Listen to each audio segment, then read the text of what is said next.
সরকার ক্ষমতায় আছে আমরা তাদেরকে বারবার জাতীয়তাবাদের কথা বলতে শুনি, বাংলাদেশ ফার্স্ট, সবার আগে বাংলাদেশ। কিন্তু দিন শেষে আসলে এই দলগুলো তো ধনীদের দল। সেই ধনীদের দলগুলো সবসময় যে অর্থ বা ক্ষমতা ওই জিনিসটাকে সবসময় প্রাধান্য দেয়, কখনোই তাদের কাছে দেশ, জনগণ, এইখানকার জল, জমিন, জঙ্গল এগুলো আসলে তাদের কাছে শুধুমাত্র যে অর্থ উপার্জনেরই একটা জিনিস।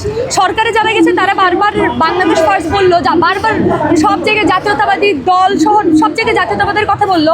দিন শেষে যখন দেশের পক্ষে দাঁড়ানোর কথা থাকে, যখন দেশের স্বার্থের জন্য তাদের কাজ করার কথা, সেই জায়গায় আমরা দেখতে পাচ্ছি যে বাংলাদেশে এমন একটা চুক্তি সম্পাদিত হয়েছে যেই চুক্তির মাধ্যমে বাংলাদেশ আমেরিকার কাছে বাংলাদেশকে একরকম বন্ধক দেওয়া হচ্ছে।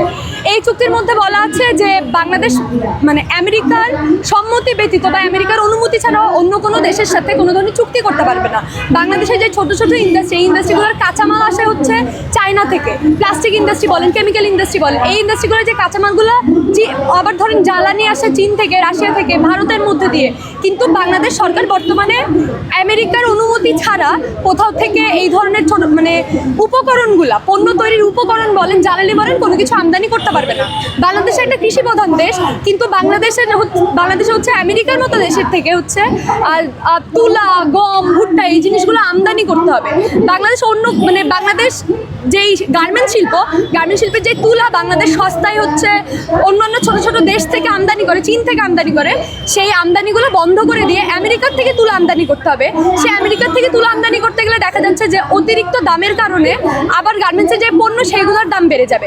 আবার দেখা যাচ্ছে আমেরিকা যেখানে নিজের পোলট্রি ইন্ডাস্ট্রিকে বাঁচানোর জন্য তাদের দেখা যায় যে একটা রাজ্যে যদি কখনো বার্ড ফ্লু হয়, মুরগির একটা অসুখ হয়, ফ্লু, তাইলে ওইখানে হচ্ছে পুরো রাজ্যের বাইরে এই পণ্যগুলো হচ্ছে বিনিময় হয় না।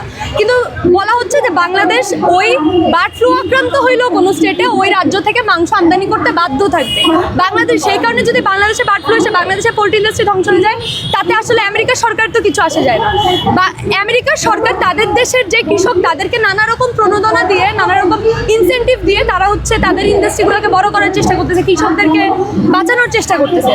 কিন্তু সেই জায়গায় আমরা দেখতেছি তারা বলতেছে বাংলাদেশের কৃষকদেরকে কোনো ধরনের প্রণোদনা বাংলাদেশ সরকার দিতে পারবে না। বাংলাদেশে কোনো পণ্য বিক্রি করার ক্ষেত্রে যে রেজিস্ট্রেশনের যেই ব্যাপারগুলো থাকে, ওই ব্যাপারগুলো আরও শক্তভাবে ইম্পোজ করতে হবে, যাতে আমেরিকান যে কোম্পানিগুলো বাংলাদেশে ব্যবসা করার ক্ষেত্রে দেশীয় যেই ব্যবসায়ী, দেশীয় যে কৃষক, দেশীয় যেই গার্মেন্টস মালিক তাদের চেয়ে আরও বেশি পরিমাণে সুযোগ সুবিধা পায়। দিন শেষে দেখা যাচ্ছে যে আমেরিকার সাথে যে বাণিজ্য চুক্তি, সেটার আমেরিকাকে আমরা এত কিছু দিচ্ছি, তার বদলে আমরা বাংলাদেশ কী পাচ্ছে? 1% শুল্ক মুক্তি পাচ্ছে। কিন্তু দিন শেষে দেখা যাচ্ছে তুলা আমদানি করতে গিয়ে আবার সেই শুল্কের পরিমাণের এটা আসলে খুব বেশি একটা লাভবান হইতেছে না বাংলাদেশ। এই চুক্তিগুলো যে পররাষ্ট্রমন্ত্রী খলিলুর রহমানের সময় করা হয়েছিল, ইন্টারিম আমলে নির্বাচনের 3 দিন আগে এই ধরনের চুক্তি করেছিল। সেই চুক্তি সম্পর্কে কিন্তু বাংলাদেশের যে ক্ষমতাসীন দল, বিএনপি বলেন, জামাত বলেন, এবি পার্টি, তারপরে গণসংহতি, প্রত্যেকটা দলকে কিন্তু জানানো হয়েছে। তাদের সবগুলা, এই যে ধনীদের যেই দলগুলো, এই ধনীদের প্রত্যেকটা দলকে জানানোর মধ্যে দিয়ে তাদের সম্মতিতে এই চুক্তি সম্পাদিত হয়েছে। এটার দায় তাহলে শুধুমাত্র এই সরকারের না।